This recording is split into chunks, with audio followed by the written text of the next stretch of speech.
Welcome, curious learners, to another deep dive. Today we're delving into a collection of really unsettling personal experiences. Yeah, these aren't just stories. They're first-hand accounts that touch on those hidden fears, Exactly. And they show how the world can sometimes reveal its, starker edges in surprising ways. We've pulled these from a series of narratives that offer glimpses into moments of, profound fear, really strange encounters, and mysteries that just linger. So our mission today is to kind of unpack these moments, see what insights they offer about, human nature and the unexpected. Definitely, from whiskers in the wilderness to the really chilling side of human behavior. These are windows into times when life just took a terrifying, unpredictable turn. Okay, let's get into it. Sounds good. We'll start where a lot of primal fears live. The great outdoors seems serene, but... Not always. Right? So, picture Amber living near Asheville, North Carolina. She has this husky captain. They love their weekend hikes in Nantahala National Forest. It's a pretty standard routine for them, yeah. Yeah, totally. Until this one chilly October day. Their usual fun walk just turns into, sheer terror. Captain, who's normally fearless, becomes this quivering, whiny wreck. And not just scared of a bear or something. This was different. Apparently, yes. Way beyond a normal reaction. Then, as they're hiking deeper, Amber hears it, wrestling behind them, and then she described hearing something huge breathing. Oh, that's chilling. Just the sound. Gives you goosebumps, right? She realizes she's being hunted. She just bolts, runs for her life. Captain's right there, barking like crazy. And he even faced his fear of water for her. Yeah. He hated water, apparently, but she pleaded with him to cross this river, and he jumped in. They just kept running until Amber basically collapsed, woke up later in a pickup truck. Rescued by hunters, thank goodness. But here's where it gets strange. Okay. The hunter's reaction. Exactly. Amber asks them, what could have chased her? Something that big. They get all awkward, look at each other, and just deny knowing anything. One guy even lies, says it couldn't be a grizzly because, quote, there are no grizzlies in North Carolina. Which is true. But dodging the question, right? It makes you wonder what they did know. Yeah. Or what they thought they knew. Right. It suggests maybe some parts of the wilderness hold secrets or encounters that are just too strange. It's so strange that even experienced people prefer to just deny it. Or maybe conceal it. Keep quiet about what's really out there. Fascinating. Okay, from that uncanny encounter, let's shift to another one. Pittsfield Woods, Massachusetts. Okay. The narrator knew these woods inside and out since childhood, but one day they walk in and immediately notice something's wrong. It's silent. Absolute silence, like no birds, no squirrels, nothing. Nothing, which, as you know, is a huge warning sign in nature. Wildlife usually bolts if there's a big predator around or some kind of danger. That alone would put you on edge. For sure. Then, despite knowing the area so well, they get completely lost. A throbbing headache starts, total disorientation. And wasn't there something with the compass? Yeah. The compass just starts spinning erratically. And even the moss, the old trick about moss growing on the north side of trees? Basic navigation. It seemed to be growing on the wrong side. Everything felt off, like the woods themselves were messing with them. It's interesting how the environment itself can seem to actively manipulate your perception in these accounts. The confusion, the bad compass readings. Yeah. It makes you vulnerable. Exactly. Vulnerable for what came next, because this is where it gets really chilling. They stumble upon this ancient, rundown cabin they've never seen before. Out of place. Totally out of place, and they felt physically repelled from it, heard a whispering voice telling them to leave. But they went closer anyway. Driven by some weird pull, yeah. They looked inside, and on a stone altar, there was this wooden idol. An idol? Yeah, described as just pure, unfiltered evil, so alien, so wrong. It caused this crushing anxiety just looking at it. Wow, some kind of psychic impact almost. Maybe, but here's the kicker. The time distortion. They went in, it was daylight. Felt like they were inside for only a few minutes. They burst out, and it was pitch black night. Hours had passed. Oh!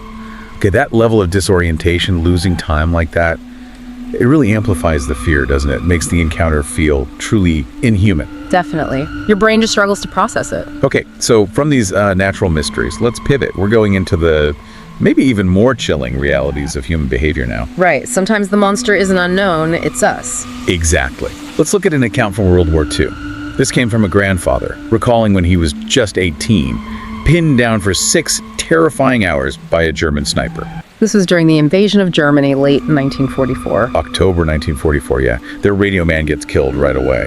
And the sniper makes sure they can't get to the radio. Just picks off anyone who tries. Horrifying situation. But there was more to it, wasn't there? Something about the sniper himself. Yeah, that's the truly disturbing part. The physical danger was immense, obviously. But the sniper, he would laugh every time he fired. A perverted, manic laughter, filled with, raw, violent delight. It echoed through the trees. He'd shout things like, "More crying children." Oh my God. That's psychological torture. Completely. And he didn't stop there. He'd shoot at the bodies of the soldiers already killed. The account mentions him pulverizing a skull. Deliberate desecration. It's pure malice. This goes way beyond just combat, doesn't it? It's about dehumanization, inflicting trauma that's not just physical. Absolutely. It's aiming to break the spirit, a truly chilling example of human cruelty and conflict. Yeah.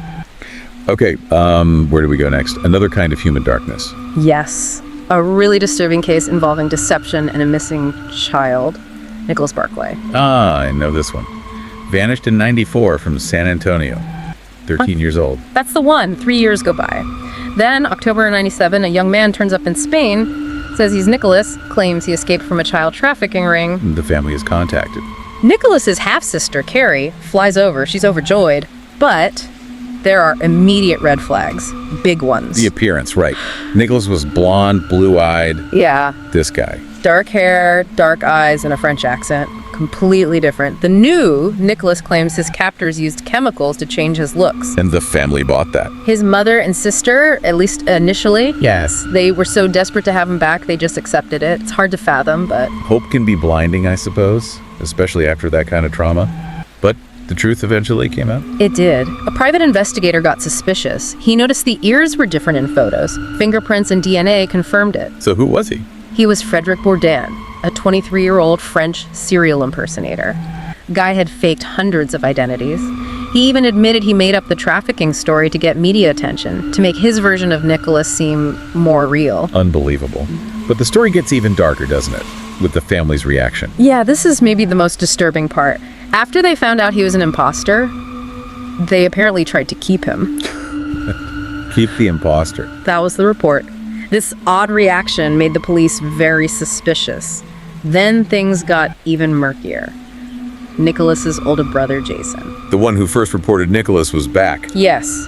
He died of a drug overdose, possibly intentional, before police could properly question him about Nicholas's original disappearance. And wasn't there something about a phone call Jason made? Right after Nicholas first went missing, months later, Jason called the police claiming he saw Nicholas breaking into the family garage. Police later recognized this as a potential tactic used in murder cases to mislead them. So the implication is Jason might have been involved in Nicholas's actual disappearance, and maybe the family suspected or even knew. And the imposter complicated everything. It's a chilling thought. It really highlights how deception can get tangled up with grief and denial, maybe even covering up something terrible. The desire for closure becomes twisted. A truly disturbing case. Wow. Okay, let's shift gears slightly to another unsolved horror. The Texarkana Phantom Killer. 1946. A classic terrifying case. A 10-week reign of terror, starting February 22nd. First attack was on a couple, Jimmy Hollis and Mary Jean Larray, on a lover's lane. They survived, though accounts differ slightly. But then came the murders. Exactly. A month later, Richard Griffin and Polly-Ann Morin found dead, shot twice in the head. Tragically, the crime scene was overrun by onlookers before police could secure it properly. A crucial early mistake. That contamination could be devastating for an investigation. Absolutely. Then, weeks later, two teenagers, Betty Jo Booker and Paul Martin, shot multiple times, same .32 caliber weapon as the Griffin-Morin murders. That's when the press coined the name Phantom Killer. Created a real panic in the community. Understandably. The final attack was May 3rd. Virgil Starks killed, his wife Katie badly injured but survived. This time, though, a different gun was used, a .22 caliber. Which adds another layer of confusion. Police struggled, right? Lots of false leads. Hundreds. Even the Texas Rangers got involved, but the killer was never caught. It really shows how early missteps, public panic, misinformation, it can just cripple an investigation. And leave a community terrified, with no answers. Still unsolved today. Still unsolved. And speaking of unsolved cases that leave families in limbo, the Fort Worth missing trio. Oh, yeah. Christmas time, 1974. So sad. Just days before Christmas, Rachel Arnold, 17, Renee Wilson, 14, and little Julianne Mosley, only 9, vanished from a shopping center parking lot. Their car was still there, with purchases inside. Yeah, seems like they made it back to the car. Then, nothing. A few days later, a strange letter arrives addressed to Rachel's husband, Tommy. The suspicious letter, right. What was weird about it? Strange phrasing like, just had to get away. Rachel's name was misspelled, the postmark was blurred, and it looked like it was written in a childlike scrawl. But her mother didn't believe it was from Rachel. Not for a second. The FBI looked at it, but the results were inconclusive, and that was basically it. Decades have gone by. Theories, tips, searches, nothing. No remains, no answers. Nothing. It's just a heartbreaking example of that open-ended trauma, you know? Families just searching forever for answers that might never come. That constant uncertainty must be unbearable. Okay, let's move into our final section. Stories where the familiar turns terrifying, often very personally. First, Aokigahara Forest in Japan. The Sea of Trees, Mount Fuji, known for being incredibly dense Ira. and quiet. Eerily quiet. The volcanic rock there absorbs sound, creating this profound, absolute solitude. Historically, it's tied to Yurei ghosts and the old practice of ubasut. Abandoning the elderly or infirm to die there. Grim history. Very. But the modern tragedy is its reputation as a suicide destination. Yeah, it's become infamous for that, unfortunately. Scores of people end their lives there every year. The numbers are staggering. Over 100 bodies found back in 2003. Police documented over 200 attempts in 2010. Cultural things have played a part, apparently. A novel from the 60s romanticized it, and then there was that really controversial suicide manual in the 90s. Right, which detailed methods awful. Officials try not to publicize the numbers now, trying to reduce the notoriety. But it still draws people. There's that poignant detail about the colored ribbons authorities leave on trails. Yeah, hoping people who are thinking about it might follow them back out. A small gesture against such despair.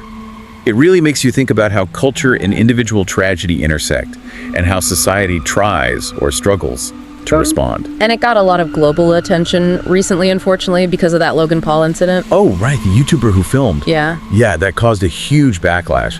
Showing a victim like that, making light of it. Exactly. Sparked widespread outrage.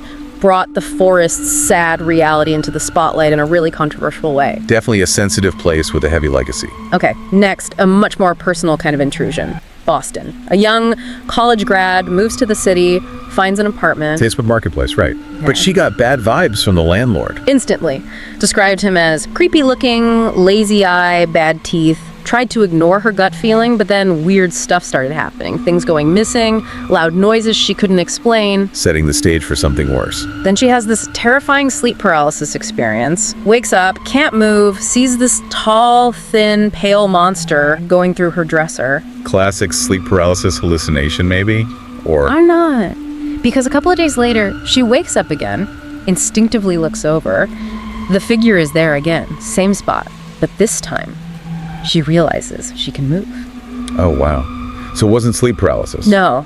Someone was physically in her room, going through her stuff. She just lies there, heart pounding, totally frozen for a moment, feeling defenseless. What did she do? After what felt like forever, she just screams, "Who are you?"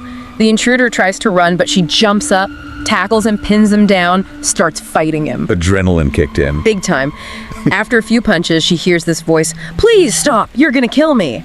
And she recognizes it. The landlord. It was the landlord. He looked surprised, apparently. Made up some lame excuse about checking for mice, thought she was away. She knew he had no right to be there, especially while she was asleep. Code violation. Absolutely. She threatened to press charges unless he let her break the lease immediately and gave back her deposit. She was out of there 2 days later. Good for her. It's scary how that gut feeling, the creeper vibes, turned out to be spot on, and how the sleep paralysis might have even been like a warning. Yeah, her instinct to fight back was crucial. Trust your gut, right? Definitely. A powerful reminder. Okay, another really shocking personal story. A high school girl, just 16, attending college parties, experimenting with LSD. Okay, risky situation already. Yeah, she has a bad trip, but it gets much, much worse. She wakes up, and she's hundreds of miles from home. She lived near Nashville. She wakes up in Detroit, What? How? in some rundown house, surrounded by addicts she doesn't know. No phone, no wallet, nothing. Just there. That's terrifying. especially at 16, completely vulnerable. Totally alone, completely disoriented. When daylight comes, she manages to slip out of the house and just starts walking, desperate. Eventually finds a police station. That's when she confirms she's in Detroit. Did she ever figure out how she got there? Who took her? She suspected the guy hosting the parties, Jake, might have been involved. He seemed shady, and nobody from the party checked on her or called the police when she presumably vanished. But she never knew for sure. That uncertainty must linger. It's such a profound violation, a betrayal of trust, if friends, or people pretending to be friends, were involved in something that dark. Yeah, how quickly things can escalate from a party to extreme danger. Leaves you wondering what really happened. For sure. Okay, one last story. One last one. And it's a real chilling encounter with what seems like an Uber Eats predator. Oh, wow. Okay. A 19-year-old college student driving for Uber Eats takes an order to this rundown house. A guy answers wearing a Snuggie, seems a bit off, but he gives her a huge tip, like $50. Okay, generous, but maybe a bit unusual. Yeah. Did her creep radar go off? A little, yeah, but she brushed it off. Then the next night, the same order comes in from the same address. She figures, hey, maybe another big tip, so she takes it. Okay, tempting fate a bit, maybe. Seems like it. She gets there. This time, the guy's waiting outside, dressed in a full tuxedo, and he hands her a rose. Whoa. Okay, that's beyond weird. That's a major red flag. Huge red flag. Then he says he wants to show her something. Presses a remote. His garage door opens. It inside. It's set up like a date room. Yeah. Fancy table, chairs, flowers, even an ice sculpture. He invites her to dinner right then and there. Oh, no. That's incredibly creepy. Planned. Totally planned. She politely declines, says she has a boyfriend, and his whole demeanor just flips instantly. He grabs her arm really hard, starts pulling her towards the garage. Oh, God. Assault. She knew immediately she was in serious danger. She screamed, balled up her fist, and just punched him right in the groin, as hard as she could. Good for her. Self-defense instinct kicked in. He screamed and let go. That gave her the chance. She sprinted to her car, fumbling for her keys, totally panicked. He runs after her, jumps onto the hood of her car as she's trying to drive away, pounding on the hood, screaming threats. She just floors it, swerves around a couple of corners before he finally falls off. Terrifying escape. Absolutely terrifying. It just shows how quickly a seemingly okay, if slightly weird, interaction can turn life-threatening. And the importance of trusting that gut feeling, that creep radar. Acting decisively, that punch saved her. The follow-up is grim, too. Turns out the guy was a recently released level 3 sex offender, had been inappropriate with a teenager before. So her instincts were dead on. He was dangerous. Extremely. And apparently he later died by suicide during another attempted kidnapping. Just a horrific reminder of the dangers that can be lurking just beneath the surface. Wow, what a collection of stories. Really makes you think. It really does. So, reflecting on all these, what stands out to you for me is how thin that veil of normalcy can be, whether it's nature or history or just another person. Yeah, definitely. The fragility of our sense of security, but also the resilience of the people who went through these things and survived. Many of them acted incredibly bravely or decisively. That's true. And the enduring questions, right? So many of these leave you with things that just don't have easy answers. The unknown in the woods, the motives behind Bourdain, the identity of the Phantom Killer. Exactly. They really prompt you to, I guess, listen more closely, to observe, and maybe not take the quiet, normal moments quite so much for granted. Well said. We hope this deep dive has given all of you listening plenty to think about, too. Maybe sparked some curiosity to look into these kinds of accounts even more. Sometimes the most interesting knowledge comes from exploring those unexpected, unsettling corners. Definitely. So thank you for joining us on this exploration. Thanks, everyone. Until next time, stay curious and stay vigilant.